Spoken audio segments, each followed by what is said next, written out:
A lot of issues here. You take a look at size, weight, and load on this type of a tanker versus one of these types of tankers. Whole lot more issues there. We're looking at 2, 4, 6, 7 axles on a solo truck.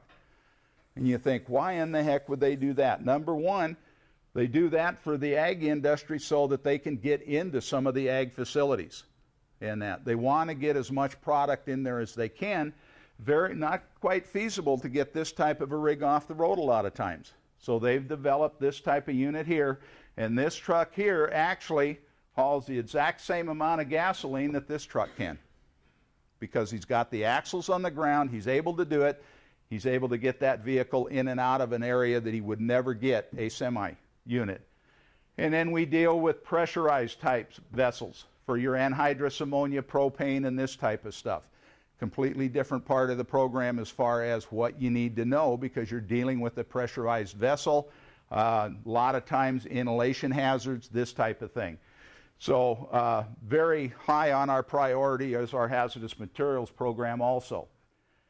And we also, as Commercial Vehicle Division, have the responsibility of our statewide school bus safety program.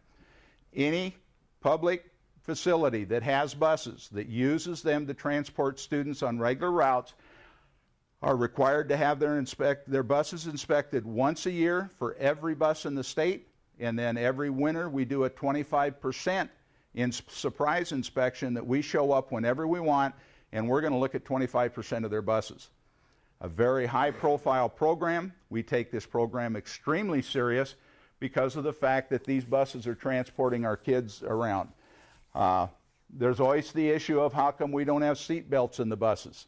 These buses are designed that if you put seat belts in them and you seat belt a student in one of these buses, there's a front-end collision, you'll probably end up breaking half the kid's neck.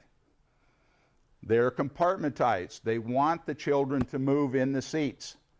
And that rollover accident, and that's a roll of the dice as to what's going to happen, whether seat belts would help you or not. But the reason seat belts are not in school buses today is because of the compartmentization. When we inspect the bus, when it comes into the state, an initial school bus inspection, we measure the distance between the back of this seat and the back of that seat, how big the seats are, how big the exits are, because they have very strict criteria that they have to meet. And it's for the safety of our students out here. So it's an issue that we take very seriously. We put them up, either crawl under them with the creepers or put them up on hoists to check the safety equipment underneath. Brakes, suspensions, this driveline safety loop, so that if a driveline comes off, we don't have to worry about it ever digging into the road and punching up through the floorboard and injuring somebody. Very highly regulated part of our program. And we take this program very seriously, and the school districts basically are doing an excellent job in this type of a program. The part that we don't like, but we do have it put on us, has to do with commercial vehicle incidents and inspections. If a vehicle gets in an accident, we had that fatality out just west of town earlier last week. When something like that happens, one of our commercial vehicle officers is required to show up on scene.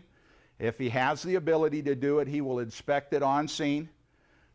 We do everything from tread depths to we measure the brake systems, you name it. This is a corrosive tanker that rolled over north of Pasco. I went out to it, took the measurements and everything for the scene reconstructionists and that, so they can do it, but we do the inspection just like we would if this truck was right side up.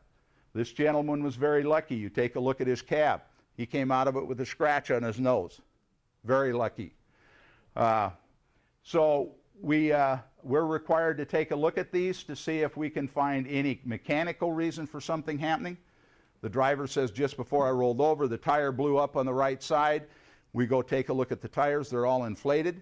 Obviously, he's either been sleeping and dreaming, or he's not telling us the truth. And that what we find out, we give over to our detectives, and then they will put it all together to come up with some kind of a determination. So that's the role of our program. And this is something that, I mean, there's a lot of stuff there, a lot of stuff we have to know. We do the best we can for you guys out here, but we have to rely on you people too to let us know. I'm working for a company that wants me to run my hours of service over. Let us know. We're not going to turn you into the company or anything else. But if you're having to do something illegal, you're being forced into doing it, because I know you got to have a paycheck just like I do. But just a mention to the fact that, hey, this company's running over hours, their equipment's bad or whatever, we can follow it up with inspections and this type of thing to help you out. Because it's basically your responsibility to let them know, I don't drive bad equipment. I don't drive over hours and that. They need drivers nowadays. If you stick with your program and you do it safe, you're not going to get fired for this type of thing. If they think they can control you and you'll run over hours, they'll probably do it. But realize that it's your responsibility to be sure you're safe and it's safe for the other people out here on the road.